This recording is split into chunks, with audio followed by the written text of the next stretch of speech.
Well, hello there. Welcome to another Friday night with us to review the big game, because that's right, we still have a season on. We are not on holiday yet. We've still got some rugby to play. Good evening and welcome. My name is Bruce Aitchison and I am your host, and I hope you are ready for some good old Friday night Edinburgh action. All in preparation for the big game against Ulster tomorrow night at BT Murrayfield. And it's been a strange old time, hasn't it? But we've got some rugby back, and that is the main thing. We took care of Glasgow when we needed. Last week, we got some supporters in. That was the target, and the world was watching. And what happened? We delivered. Performance and result, but do you know what? It was another step forward, and tomorrow is where it counts. So let's get busy. We are joined by three magnificent people who are proud to be Edinburgh Rugby. Our first guest last week was the spokesperson for the Supporters Club. Just you calm yourself, Martin McGinley. Don't you worry, we will get there. He's last on. But first, it is the face of the supporters. He was all over the place last week. He was one of the lucky people to be inside BT Murrayfield. So was I. He spoke very highly. Let's get a little bit of insight from the magnificent Darren Coots. How are you, Darren? Welcome. I'm good, Bruce. How are you doing? Yeah, I am very well. Are you in your little Edinburgh clubhouse at home there? It's my own private clubhouse, obviously, yeah. again, looking forward to this weekend. Absolutely. The stakes are high. Stakes are very high. The stakes are high, and how exciting is it to have stakes high? I know the season should have been done by now, but to still be in it at the business end is the good stuff, isn't it? It's where we should always be, and we always will be going forward at Cockers at the helm. Yeah, I mean, we just love him, don't we? And he's somebody who I think you would follow into battle, wouldn't you? Yeah, absolutely. Wears his heart on his sleeve. Has a fond love for our neighbours. Not really, but it's great. It's great banter, and I'm sure he gets in that dressing room and motivates everybody, so they give their very, very best. I think he's buzzing for tomorrow night, isn't he? Oh, yeah, you can't wait. This is a big, big step for us. Our first home semi-final, and I think that's what might make the difference tomorrow. Home semi-final. It's just great news. I think it's going to be an interesting one to see how that plays out. Now, last week you got to be one of the people who was in BT Murrayfield. How did it feel to be back? It was just fantastic.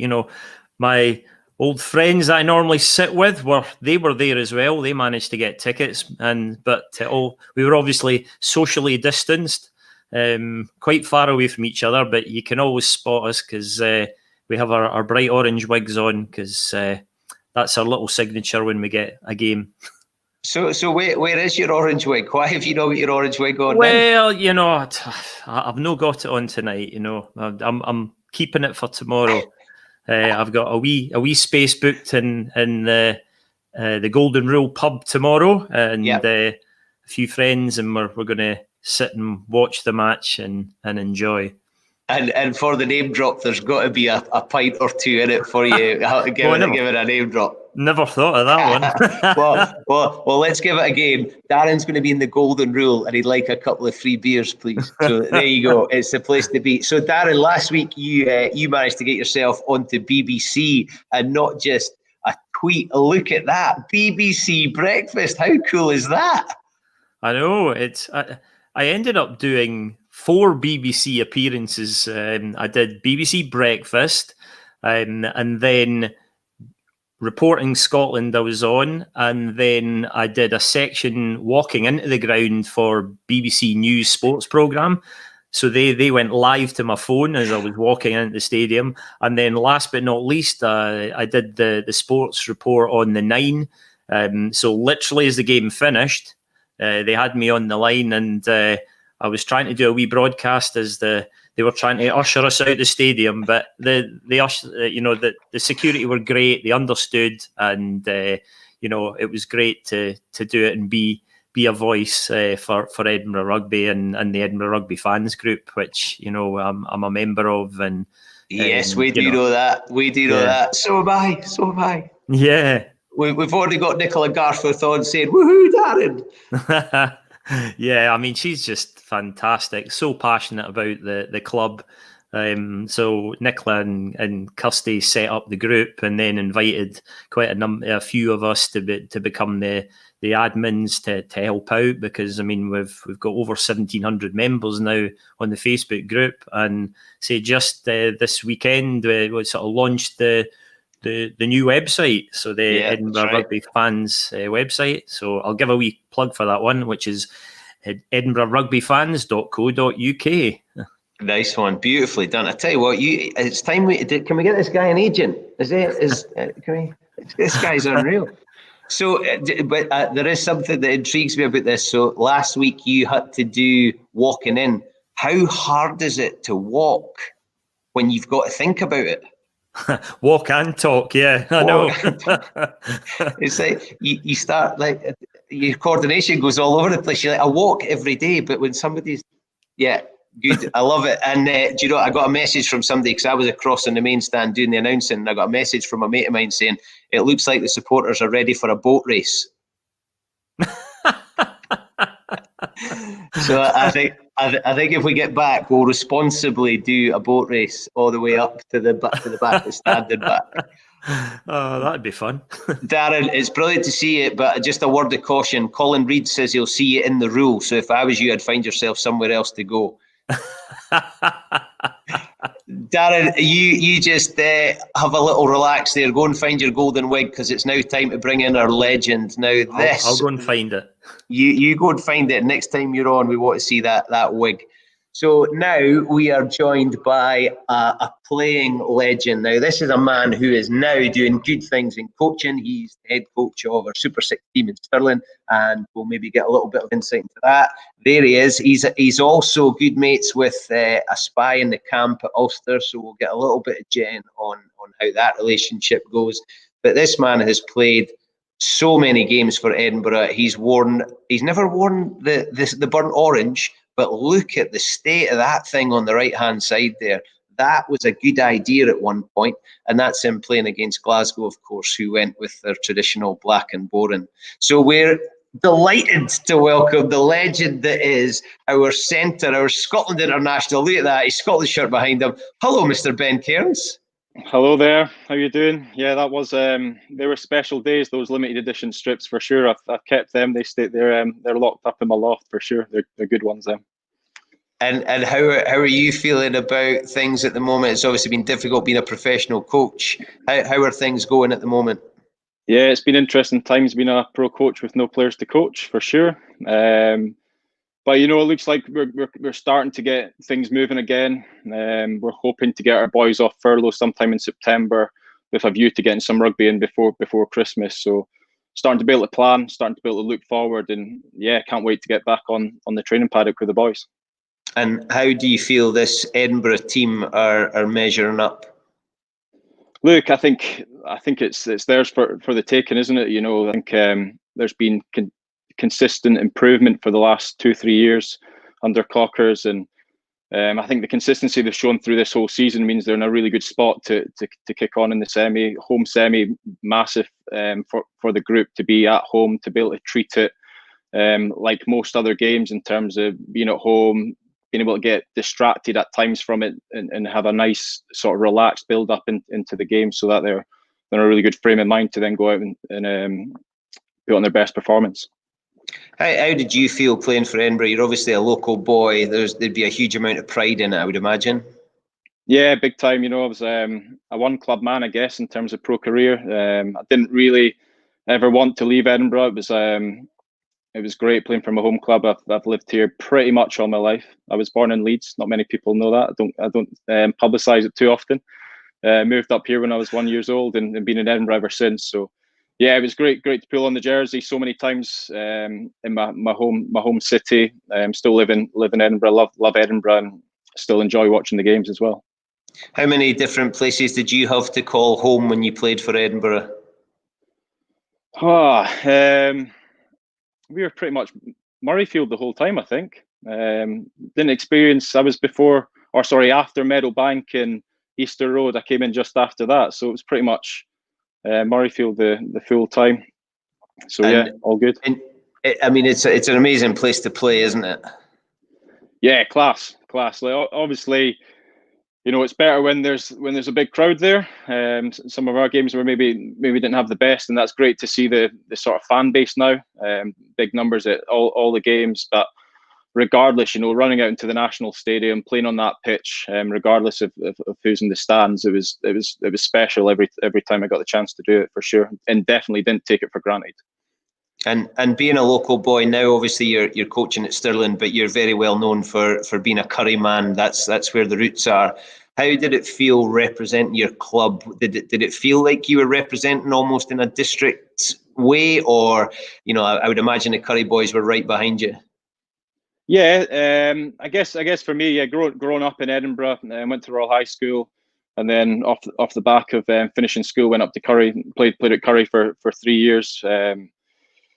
Culminating in the Scottish Cup final actually at Murrayfield, and then they went pro off the back. So yeah, I definitely felt like I was representing the Royal High School and the Royal High Club, and then also Curry, and for sure knowing that they were probably up at the clubhouse watching the games when I'm running out Murrayfield, it definitely gives you a little bit extra to go out and perform.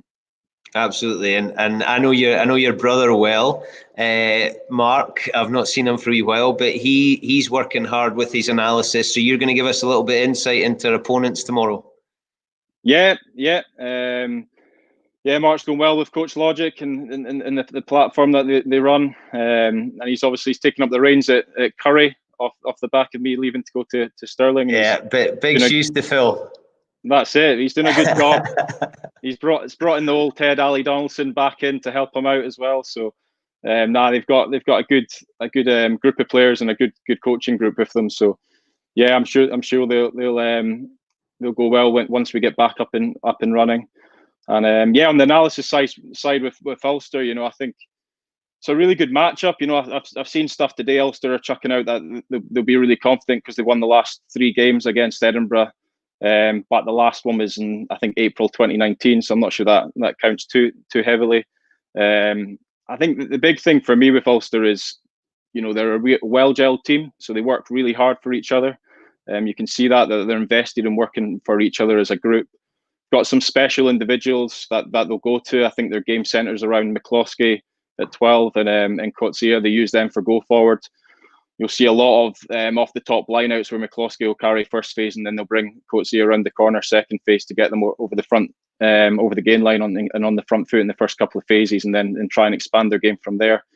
And then when they do get a bit of space, when they do get a bit of go forward and a bit of speed of ball, then they've got 2 really good playmakers in Cooney and Burns at 9 and 10 who are exciting players. They like it when it's fast and there's a bit of space, and they can do good things when you allow them to. But similarly, if you put them under pressure, you can get in their faces, and physically they're not the best. So I'm sure that'll be part of Edinburgh's tactics tomorrow, is to try and put the 9 and 10 under pressure. And then I guess the final thing would just be that kicking battle, the duel there's going to be there. Edinburgh's back 3 is massive for them, isn't it? It's a really exciting, huge back 3, really balanced. I think when you've got Blair, Duhan and Darcy together, I think you've got a bit of everything there. And Ulster's ability to kick well and kick into the right areas will be really important for them tomorrow. They'll use Stockdale's big left boot, I'm sure. But if we can put pressure on their kicking game, pick up some scraps in the backfield for counter, then we'll be with a bit of joy. Yeah, I would imagine it'd be a team you would have enjoyed playing in and being able to slot in, Ben. We're gonna move on to bring in our third guest, another one of your Royal High alumni. The chant in the comments is "Bring out Shield." So let's just have a little chat about little Chico. He's a massive fan's favourite because he really is one of the homegrown boys. A bit like Ben. He has been a product of Royal High. His old man wasn't a bad player, and Grandad was an absolute legend as well. He's now just beginning to spark, and when he comes on, you can feel the crowd lift a wee bit because it's Chico time. So, without any further ado, let's give the supporters what they want. Because that's right, ladies and gentlemen, it's Charlie Shield. It's Chico time.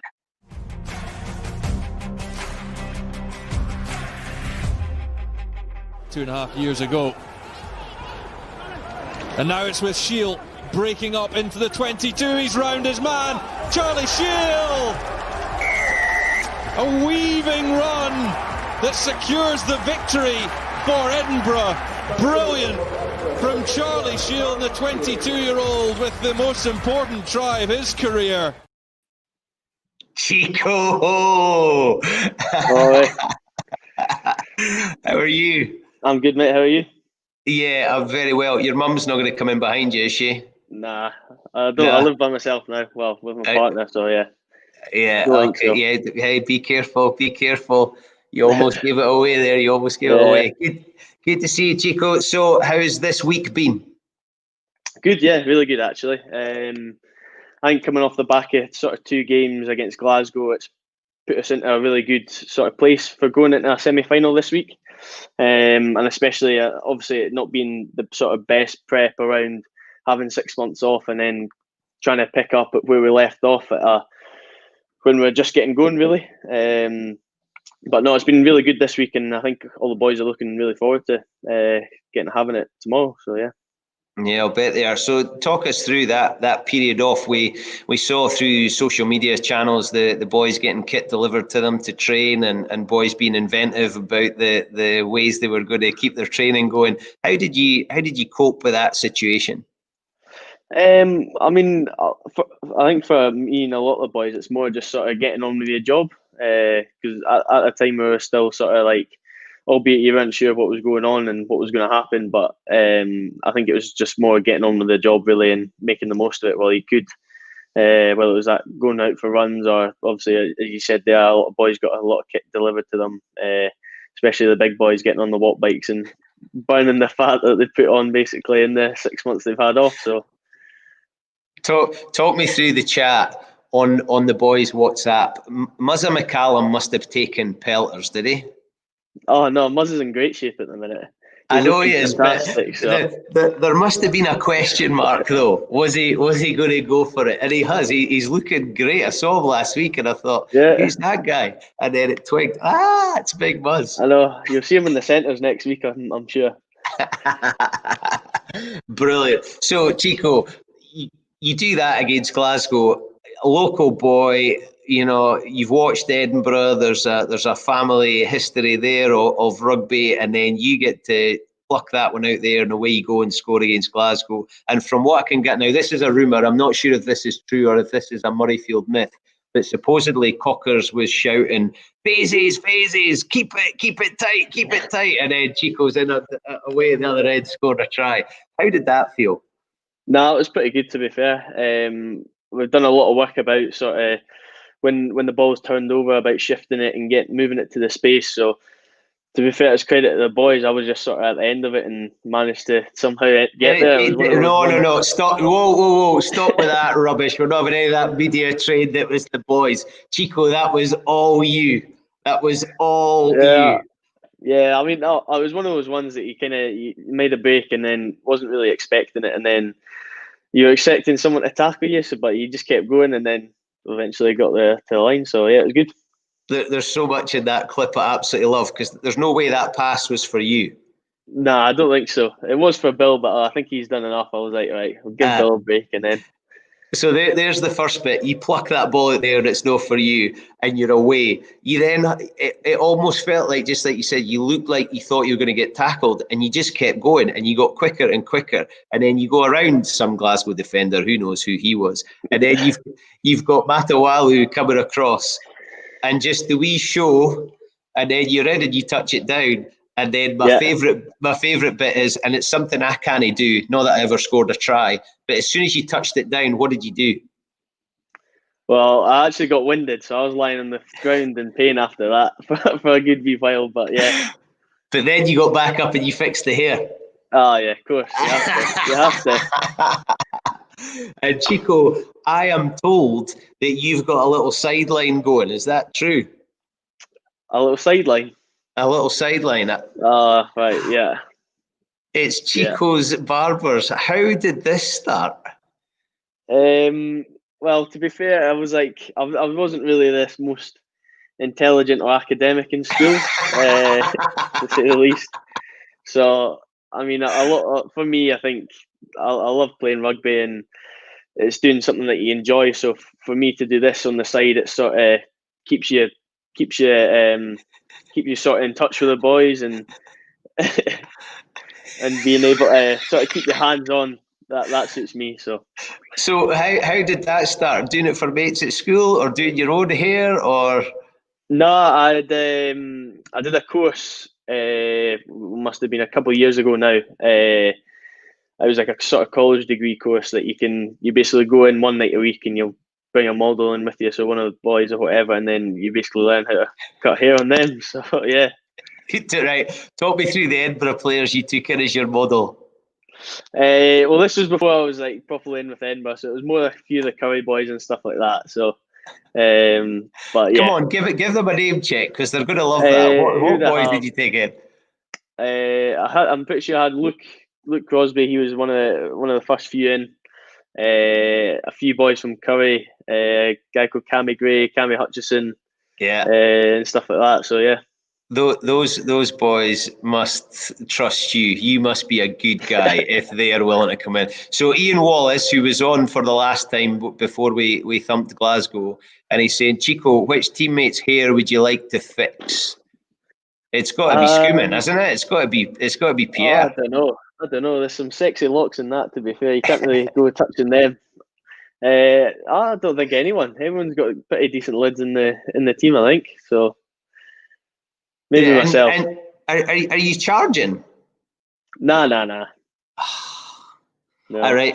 This is got people talk about their exit. Now you've still got years to go, Chico. But I reckon if you had barbershop, forget the white and red. If you had the burnt orange and blue, you'd have a queue out the door for Chico's barbershop. Well, I can get. I'll look into it. I'll get it sorted. I think you'll need to get one of the other boys to do the books, but you're the face and you're the skills. Do that. Yeah. Not happy with that. Is your old man? Have you cut his hair? Yeah. Cut his hair. Have you so often, really? So, yeah. Because what he's got left. He's a handsome man. He is. Yeah. He is a handsome man, and he's one of Benny's opponents because your old man's now coaching Burrview, isn't he? Yeah. Yep. And how much does he give you feedback, or does he leave you alone and let you be Charlie? I phone him up and he phones me every so often. But a lot of it's sort of left down to myself. And when I was living at home, but sometimes used to watch rugby and stuff like that, but not to the extent of going into too much detail. So he kind of just lets me do my own thing with little comments here and there. So. And how often has he started this story with back in my day, Charlie, or when I was a player? No, not too bad, to be honest. Not too bad for that. Not reminiscing about the good old days too much. But the thing is, I know your mum and your dad, so I reckon it's probably your mum that gives you a harder time than your old man does. Yeah, probably. So you looking forward to get off the bench tomorrow? Yeah, hopefully it should be good. As you said at the start, it's been a good week, and obviously for being first home semi-final that we've had, there's a lot of sort of buzz around the boys and at the club at the minute, and especially through the supporters as well. So really looking forward to it. So how does it feel being a local boy getting to play in a game like this? Pretty big, to be honest. It's not really often that you see many finals kicking about here, to be honest, or much going on really in terms of finals rugby. So to be involved in it and being able to sort of play at my field and do it at home is pretty special. So yeah. Awesome.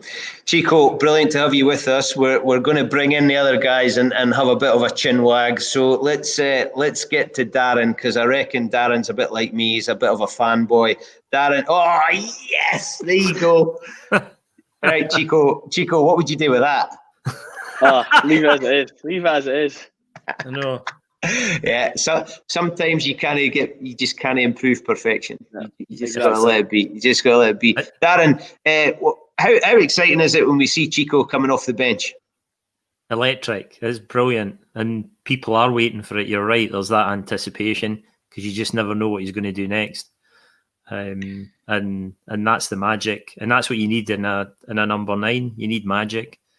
We're very blessed. We've got some great number 9s at the club at the moment, which is fantastic. It's not always been the case, and I'm excited about the future. We've got a lot more to give, I think. Yeah, absolutely. Chico, what's it like working with experienced guys like Nick Groom and Henry Pyrgos? No, it's great. It's really great, to be fair. Obviously, Henry being through at Glasgow and being involved with Scotland, and obviously he's won the Pro was it Pro 12 at the time. Who knows, Chico? We weren't bothered then anyway. It doesn't matter.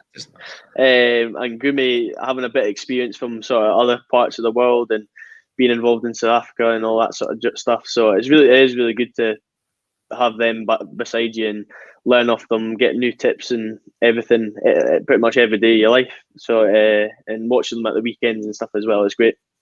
So how does it work? Do you go to them and say, have you got 15 minutes? Do they come to you and say, sit down, son, I've got something to tell you? Do you do it over the laptop? How does it work? I mean, a lot of it's sort of during training. It's little bits you pick up. It's not really going up to them and trying to hassle them or do anything like that, because effectively it's still a bit of competition at the end of the day. But a lot of it's they're great guys as well. So they're always wanting to help you out and just feed off each other pretty much. Darren, what was it like? How did it feel when you see Chico pluck that ball out there and take off against Glasgow? Did you think he was going the distance? You always think that's the great thing. You know, we've got so many exciting backs now. And when those tries happen, you're like, yes, another one in the bag. Yeah, look at that, Chico. I mean, that's genuinely, Chico. That, like, I still dream about that, and I'm an old man. Like that must be dream come true stuff, is it? Or is that, are you going to have to save that for another day to think back on how good it is? No, I mean, I think it's sort of like when you're in it, you kind of, obviously it's quite a good feeling and a good bit of buzz. But at the end of the day, you're just doing what you like doing and doing what you love doing. So it's great. It's great. No, it's good to hear that you talk like that, Chico, and saying how much you love it. Let's bring in Benny Cairns, a man you'll know. Ben, what's it like seeing a local boy like yourself doing well, coming through school, club system, and then getting to play on the big paddock for Edinburgh? Yeah, it's good. It's good to see, isn't it? I guess, especially with Chico, you know, Royal High boy, then up to Curry, coached him at Curry, and then great to see him sort of do what he was doing at Curry, you know, over the years and taking that on to the pro level. And you know, I was just thinking there when Chico's speaking, how good would it be to see Chico come on, Jamie Ritchie to come on, and you've suddenly got Hamish Watson and Jamie Ritchie pillaging ball and Chico on the end of them, running in tries when it's turnover attack. So that, I think that could be really exciting tomorrow, and it's great to see him doing so well. Awesome. Now, before we go on, Chico, I need to tell you, I've just got a message for your mother who's giving me a hard time because I'm giving her a hard time. So what I have to say, hang on, let me just read this. Excuse me, Mr. Aitchison, but Chico's mum is where he got all of his true skills from, Andy's granny, and Uncle D is his personal trainer. So, right, Mandy, behave yourself. So, Benny, before we're not getting Chico to do score predictions. Leave him alone. That's just going to get him in trouble. Cairnsy, you look at that Edinburgh backline. Now, Mark Bennett is a phenomenal player, a cracking outside centre, an Olympic silver medalist. But let's take him out and put you in. How exciting would it be to play in that backline? Oh, it'd be great. You know, I think 9, 10, 12 give you that control, give you that direction. I think Dino will get the boys over the gain line with some of the lines he runs, and then once you're on the front foot, being as a 13, being able to just chuck some of those boys in the wide channels into space. Yeah, that's what I love doing. You know, that was the dream, is to put boys away, and then once you start chucking them away, to be able to dummy it and go on that outside break, that would be what I'd be looking at doing. You know, I think that's what Mark Bennett's all about as well. Some of his ability to beat defenders one-on-one when he's got a bit of space either side. He's class there. So it's really exciting for sure. Chico, Mark Bennett's a cracking player, and I'm going to be biased, but he's a mate of mine. But he is a cracking player, and he strikes me now that he's really becoming a leader in that group. Yeah, no, definitely. I mean, from when Mark first came in, he's just taken it in his stride, and especially what he's been able to accomplish as a player before, as you are on about the silver medal at the Olympics, and obviously the amount of Scotland caps that he has himself is just great, and he really leads the boys, and obviously you can sort of work off, especially being a young player and young boys coming through, you can really feed off that, and sort of is almost like a leader, and he shows it as well on the pitch and what he can do. So yeah. Darren, you look at that team sheet and there's names all over to make you excited, but I'm going to be biased even more. Number 5, big Grant Gilchrist. I first met Grant. I was his PE teacher for a wee bit. I'm not taking any credit because he was some boy, but 150 games in the boiler house for Edinburgh. He sustained a couple of injuries that kept him out for a while, so who knows how many he would have had without that. But how brilliant is it to see Edinburgh men reaching landmarks like that and playing the way he does? It's fantastic. I mean, he's just been brilliant for our club all through the years, and yeah, we were all really disappointed when he got that bad injury and he was out for such a long time. He was the first name that came to mind when the Edinburgh Rugby Fans Group sponsored a shirt we ended up sponsoring Grant first, and then the take up was so great, we ended up sponsoring Big Ben as well, and then we even got another one. So we took Nick as well. So we ended up with three sponsor shirts this year, and I think it just goes to show that the kind of respect that everybody has for Grant. He's just a magnificent leader, and I mean you look at that. The whole squad, though, tomorrow is brilliant. You know, the bench is so strong, and we've never, you know, had that strength in depth, I think, before. And I think that's going to be so crucial tomorrow. Yeah, Ben, touching on the Toolis and 𝗣𝗥𝗘𝗪 middle row partnership, and, you know, Darren saying they were the first ones we thought of to sponsor. How important is it to have that work ethic and that steel in the second row? Yeah, look, it's huge. You know, they're the guys that, you know, first of all, they're your most important guys in line-out. Line-out's the most precious attacking ball. You generally more tries come from line-outs than any other source. So that's really important. And then just their work rate. You know, they do a lot of the dirty work, the stuff that certainly I didn't want to do, and definitely. If you've got a couple of guys that are doing it for you, it means you don't have to do it. Even if you've got 𝗦𝗛𝗢𝗪𝗪𝗪 carrying all the time inside you, you can still leave that work.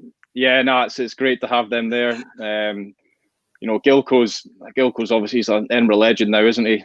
Started at Stirling County, of course. Whoa, careful. They'll be coming over the bridge from Alloa to give you a hard time. He was Alloa and then he was County. Careful.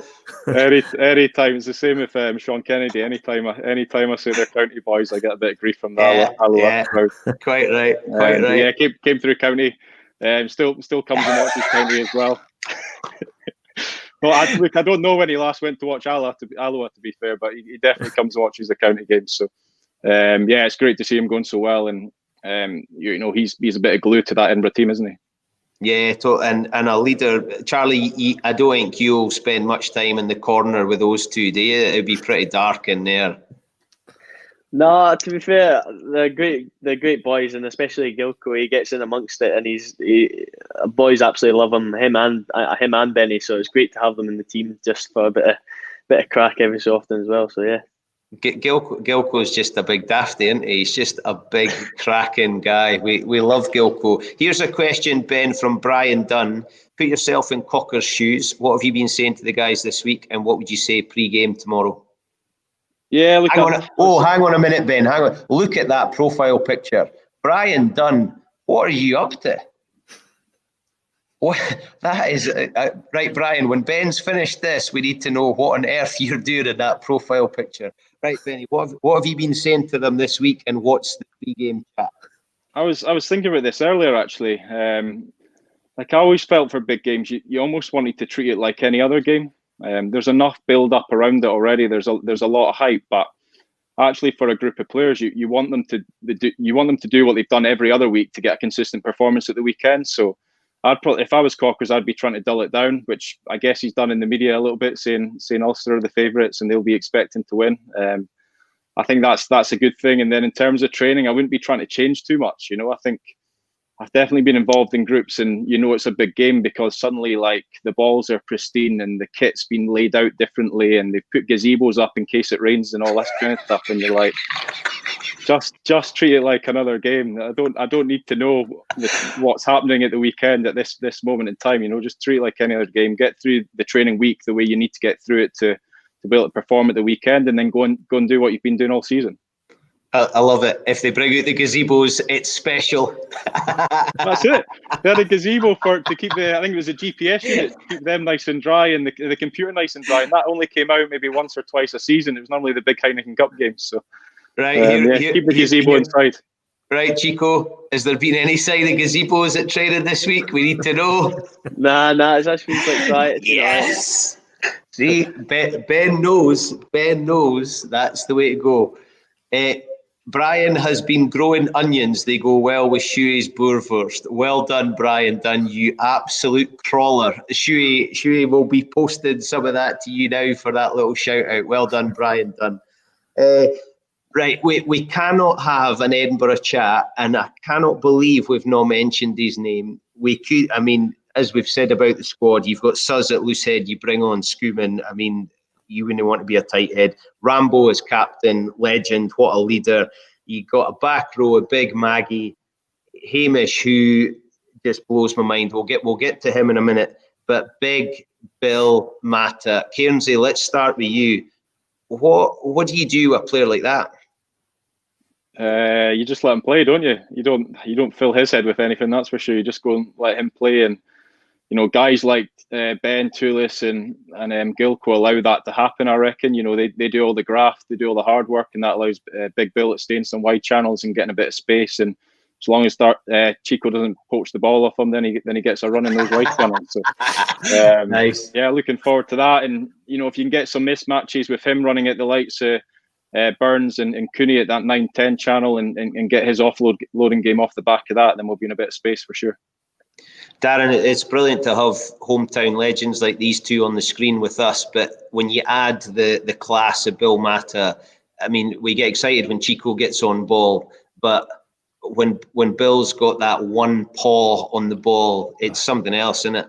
Oh, it's amazing. I mean, one of the memories that will live with me forevermore was being in the stadium at Toulon when he popped that offload to JJ. I mean, it was just poetry in motion. I mean, we went berserk, obviously. It was just incredible. What a talent. Chico, you got to run those gamble lines on Bill, haven't you? Because you know that he's going to work to get the ball free. JJ thought it was Christmas, I think. No, 100%. Like, he's an outstanding world-class player, and I think off the back of that, I think it is sometimes it's a gamble, but a lot of the time you know it's going to come off 9 times out of 10. So, exactly like the one 1872 last year for Darcy's try, or this year rather for Darcy's try as well. It's just amazing to watch, and to have that on your team just fills you with confidence as well. So yeah. Yeah, absolutely right. You mentioned Darcy there. I mentioned Hamish. Now, Chico, you'll be too young for this, but I think Darren and Cairnsey, I'm hoping Cairnsey's going to nod along with me here. But the cartoon Scooby-Doo, his annoying little nephew was Scrappy, who was but he wanted to fight with everyone. He didn't realise he was wee and just wanted to scrap. And we've got, like, Darcy is so small, but batters way above his weight. He's absolutely bonkers, and I love it when he gets a wee bit feisty and he squares up to somebody, and he's. But and then you've got Hamish, who. How do you tackle this guy, Ben? We'll start with you. What's it like having wee angry men like that who can give you so much pace and power? Yeah, like it's brilliant. I think, you know, Darcy, the laws around high tackles really helped Darcy as well, hasn't it? Like what do you do now? Like you can't swing an arm at him, because if you get that wrong, you're off. You've suddenly got to try and get low on Darcy. How'd you get low on Darcy? As soon as your head goes down, he moves his feet and you lose him again. So yeah, you'll be a nightmare to defend. And then Hamish, like, just his upper body strength, so hard to get anywhere near him because of that fence. So once he gets those little legs moving, gets his cadence up, you know, and he's got that big fend coming at you. Yeah, it's pretty tough. You know, Hamish was there. He was in the academy when I was still playing, and even then, like, his fight through contact and just his general work rate, you know, you knew he was going to be a good player, and he was doing it in the club game at that point for Accies, and he's obviously taken that straight into to Edinburgh and then on to Scotland as well. But yeah, two guys just. Yeah, slightly different, but just impossible to tackle at times. Darren, Darcy's mum and dad are regulars at Murrayfield and big supporters, along with his lovely other half and her mother, who's mad as a box of frogs, as they all are for Hoik. I can say that because social distancing means they can't come and batter me. But how good is it when you've got boys like Chico and Darcy who are, you know, emotionally involved in the club as well, because their families there, the people they care about are there cheering them on? Oh, it's hugely important. And as Ben says, his footwork's just incredible. And I have to say, for a guy his size, boy, has he got some power. I mean, I've seen him push back players, I wouldn't say twice the size of him, but he'll fend them off. He must be a nightmare to play against, and it's great. And he's got that passion. And I think passion goes a long way because it just gives you that little extra. And yeah, I can't wait for tomorrow. I think the lineup's just really quite exciting. Absolutely, Chico. We've got Darcy, we've got Scrappy Doo on one side, and then we've got Ted Handsome on the other wing. We've got my twin brother Dewey on the other wing. I mean, he's a machine. Oh yeah, absolutely. I mean, there's not many people in the world that can stop him when he gets going as well, and you can see that when he plays as well. So to have them both in the team is great. And especially like the other likes of Aroni as well when he plays, and Fonzo, Jamie Fondale. It's just great to have such a great variety of players that you can have and pick and choose who you want, and they'll do the job. Yeah, squad's looking great. There's some questions coming in. Let's go round the houses here, and Chico, I'll leave you till last so you can hear what the other two say, because you might not even know who this is. Benny, Ross Rennie or Hamish Watson, who would win? Chris Scott's asking, Ross Rennie or Hamish Watson? Are we talking a fully fit 100% Ross Rennie? Yeah. Ross Rennie's probably the best player I've ever seen when he's at that, at 100%. Like, he did some stuff that people just shouldn't be doing on a rugby pitch. So I'd have to back Roscoe. Okay, Darren. Oh, he's not sure about that one. Yeah, I'm not so sure. And as Ben said there, how often was Ross Rennie 100% fit? So I'd say Hamish for me. That's Hamish for you. Chico, there's only got to be one answer because you've got to share a changing room with him. So Ross Rennie or Hamish Watson? I definitely got to go Mish, I think. I got to go Mish. To be fair though, you're talking about Ross Rennie being injured. Hamish Watson does well. The way he plays, how he's not broken in many, many places is great. He obviously looks after himself. Gentlemen, I'm getting the listen, time's time, my tea's on the table. So let's start with Ben for a prediction. Tomorrow, can you give us a score? Yeah, I think it'll be real tight up until the last 20, and then I think Edinburgh will pull away. I think it'll be a 10-point win in the end, but it'll be tight for the first 60 for sure. So you're very confident. Yeah, like I know Cockers has been saying we're the underdogs, but definitely from my eyes we're not the underdogs, and I would expect us, and that's how far we've came. I'm expecting us to go out in a semi-final and win fairly comfortably in the end. 10 points I reckon margin in the end. Yeah, I think that's a brilliant point. You're now expecting to win. You're not hoping to win. You're expecting to win. There's a difference there, isn't there? Yeah, big time. And look, I would hope the players are the same. I'd expect them to win with the consistency of performance they've been putting together over the last year and a bit, 18 months. So yeah, it's a really exciting period. Really looking forward to the game tomorrow night and hoping my prediction comes true. Yeah, absolutely. Do you know, that's given me even more confidence, Ben? A man of your knowledge and experience and your know-how. I'm now feeling even more confident than I was before. Darren, what's your prediction? I think similar to Ben. I think it's going to be really tight tomorrow, up till about that 60-minute mark. Like the Crusaders, they're just incredible in that last quarter of the game, and I just think our bench is so strong that that's going to be the difference tomorrow against Ulster. So I expect us probably to win by at least 10, maybe 14, because that last 20 is going to be where it counts. Yeah, we Yaku's got the radar on. He's going to kick the extras tomorrow, no question. Chico, I'm a bit concerned that your Ibiza pals are on the comments here because you are copping pelters, and we've now got one of my favourite ones from Andrew Massey saying, "Charlie, can you do backflips?" No, I've never met them in my life. I don't know. I'm looking at the profile picture trying to see if you're actually in that. But can you do backflips? No, not yet. I'll try. Not yet. Maybe by the end of the season, we'll see. Oh, there you go. We love you, Chico. Best of luck to you and the lads tomorrow. Always Edinburgh. Thank you, Michael. Brilliant. Chico, listen, we're not going to make you give us a prediction because we just want you to go and play and score some tries and make everybody very, very happy. Gentlemen, it's been an absolute pleasure. Ladies and gentlemen, we've had the supporter, Mr. Darren, the face of Edinburgh supporters on the BBC. Darren, can you give us a farewell? Good night from me. Eh? No, it's been great. Can't wait for tomorrow. All the best, Chico. Brilliant. Thanks, Darren. Yes. And Ben, the legend, the man who is Edinburgh. He's been there. He's now putting back into the game. Benny, a farewell to the supporters that have tuned in. Yeah, look, just thanks for having me.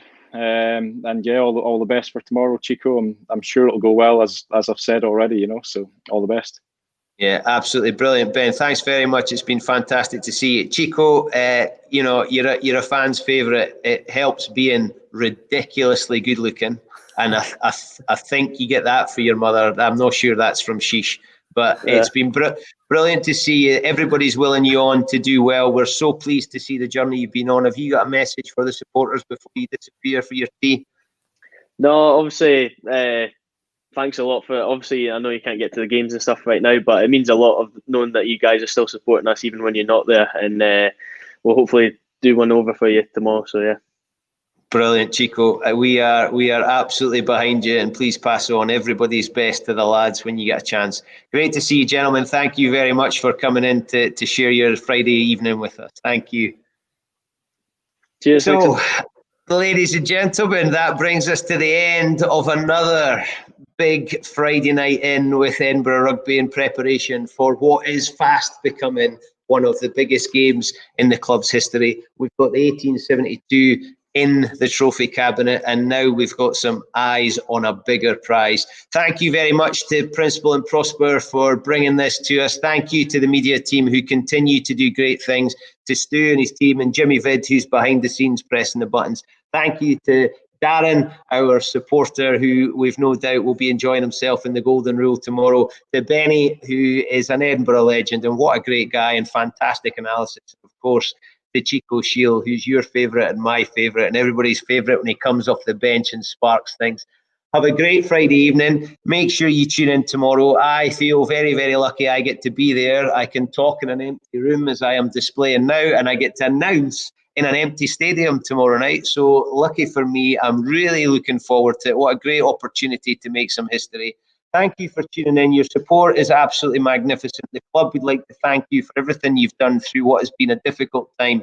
And let's hope that we get to do one more of these this season. Come on, Edinburgh.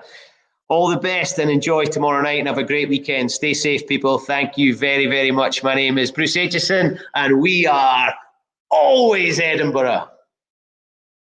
When there's a big game coming, they're more than capable of raising themselves for a big game. We needed to beat Glasgow. We've done that to get to a semi-final.